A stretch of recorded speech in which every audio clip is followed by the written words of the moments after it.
Here are 50 fascinating interstellar movie facts that you probably haven't heard. Without wasting any time, let's get started. Interstellar was the first movie directed by Christopher Nolan since The Prestige to feature an opening title card.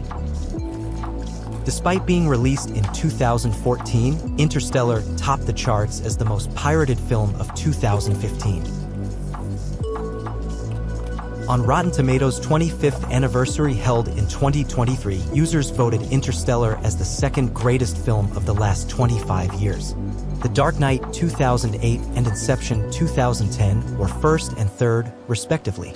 Users also voted Christopher Nolan as the best director of the last 25 years in a competition that included a lot of notable directors that debuted after 1998.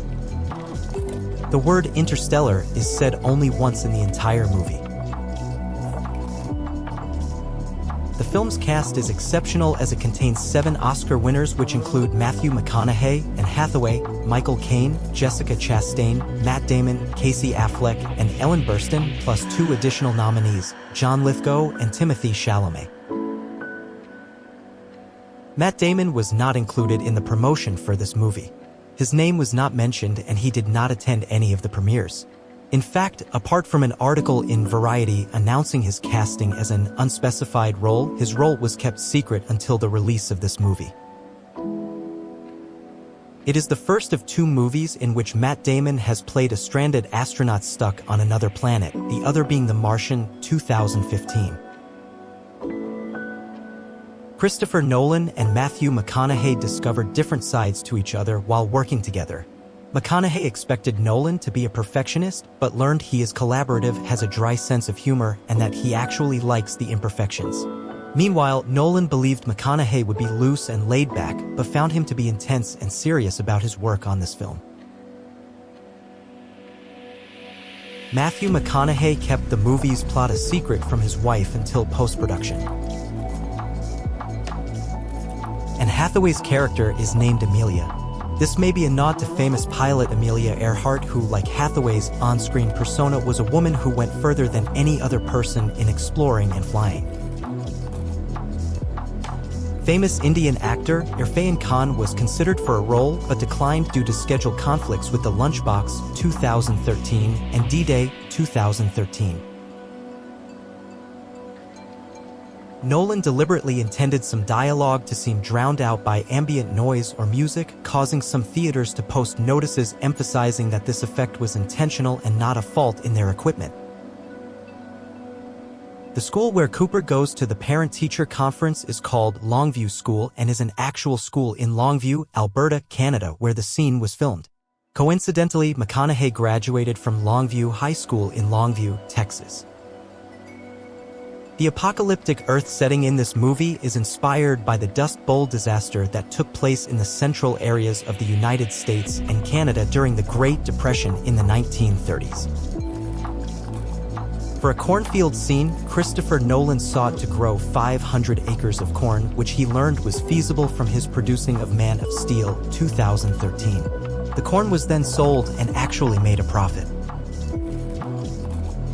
During the cornfield scene, the software Cooper uses to track and control the Indian surveillance drone is in the Hindi language and Devanagari script, although with some spelling mistakes, and the message says, "Login successful and data transferred." Cooper, Amelia, and Miller all share names with famous missing person cases of individuals in flight who were never found: D.B. Cooper, Amelia Earhart, and Glenn Miller.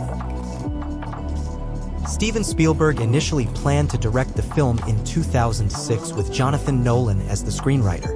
However, he then chose other projects. In 2012, after Spielberg's departure, Jonathan Nolan suggested the project to his brother Christopher Nolan. The original script of the Steven Spielberg version of this movie depicts an almost entirely different movie. Some examples include Murph being a boy, no humans are first sent into space, and a probe leads Cooper to the hidden NASA base, which is on a remote island in California where Brand and Cooper deep-sea dive for parts. Also, the robots are much more human-like, featuring hands and shoulders. Screenwriter Jonathan Nolan worked on the script for 4 years. To learn the scientific aspects, he studied relativity at the California Institute of Technology. Jonathan also drew inspiration from science fiction films with apocalyptic themes such as WALL-E and Avatar. The books displayed on the bookshelves shown in this movie were the actual books Nolan had read and used for his research about black holes and singularity. Christopher Nolan was influenced by what he called key touchstones of science fiction cinema, which includes Metropolis 1927, 2001, A Space Odyssey, Blade Runner 1982, Star Wars 1977, and Alien 1979. Christopher Nolan invited former astronaut Marcia Ivins to the set to get inspiration for real-world space travel.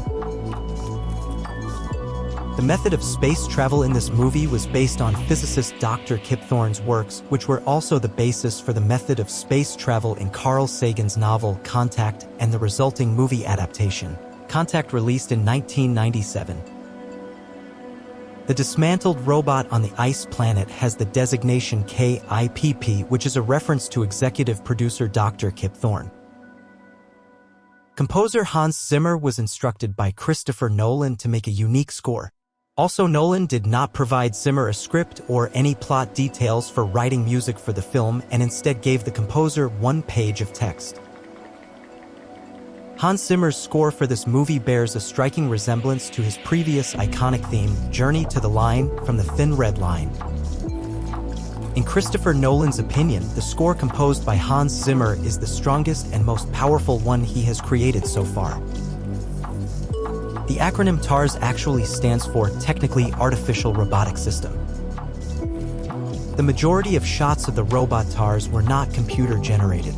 Rather, TARS was a practical puppet-controlled and voiced on set by Bill Irwin, who was then digitally erased from the movie. Irwin also puppeteered the robot case, but in that instance had his voice dubbed over by Josh Stewart.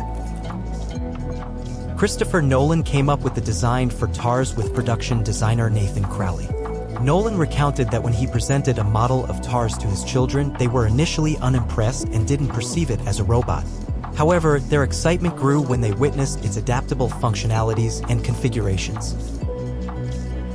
The visual effects that portray the wormhole with stars stretching out on its horizon is known as gravitational lensing in astrophysics.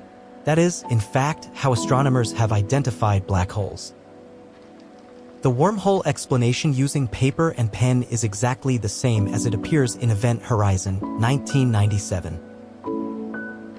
The wormhole in this movie is placed near Saturn. Saturn was the god of Roman agriculture. This seems very fitting since this movie is about a blight which destroys farmers' crops. The only hope for humanity is to pass through a wormhole near a planet which is named after the god of agriculture. The ship they take through the wormhole is named the Endurance, which was also the name of Ernest Shackleton's ship that he took on his expedition to be the first to travel the full circumference of Antarctica. Production designer Nathan Crowley based the Endurance's design on the International Space Station. The Ranger, Endurance, and Lander spacecrafts were created using miniature effects and full-size models by effects company New Deal Studios, as Christopher Nolan felt they were better than computer-generated effects. The Miller Planet scene was filmed in Iceland. After the crew landed on Miller's planet, just when they are about to get off Ranger 1, the score softens and we can hear ticks approximately once every 1.5 seconds. Because of the time dilation due to gargantuous gravity, every tick represents approximately 1 day on Earth. While filming on the Vatnajökull Glacier in Iceland, gusts of wind could reach speeds up to 100 miles. These extreme conditions forced the crew to retreat to the hotel in which they were staying.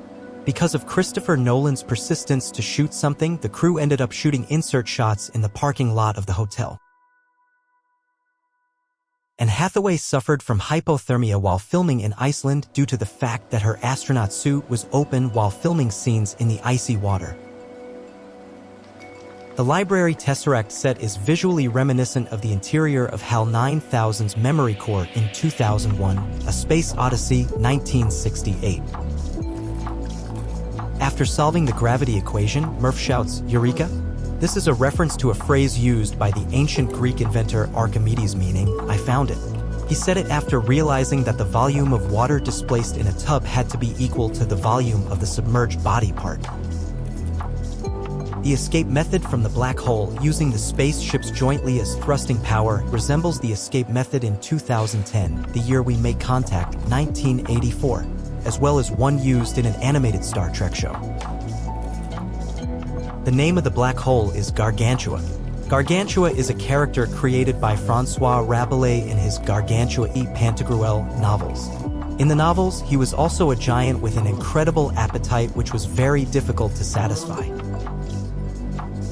The black hole in the film was made using scientifically accurate equations by Kip Thorne that described the geometry of a black hole. It was in fact so remarkable the visual effects crew went on to publish a study about the technique used. Also, the black hole was so scientifically accurate it took approximate 100 hours to render each frame in the physics and VFX engine. It means every second on screen took approximate 100 days to render the final copy. Christopher Nolan was initially concerned that a scientifically accurate depiction of a black hole would not be easily depicted for the common audience. However, he found the finished effect to be explainable provided that he maintained consistent camera perspectives. Nolan said, as long as we didn't change the point of view or the camera position too much, we could get something very understandable. After calculating all expenses, Deadline Hollywood estimated the film made a profit of $47.2 million. It sold an estimated 22 million tickets domestically. Christopher Nolan earned $20 million and 20% of the gross for this movie. That wraps up today's video. Feel free to share in the comments which fact stood out to you the most. As always, thank you for tuning in.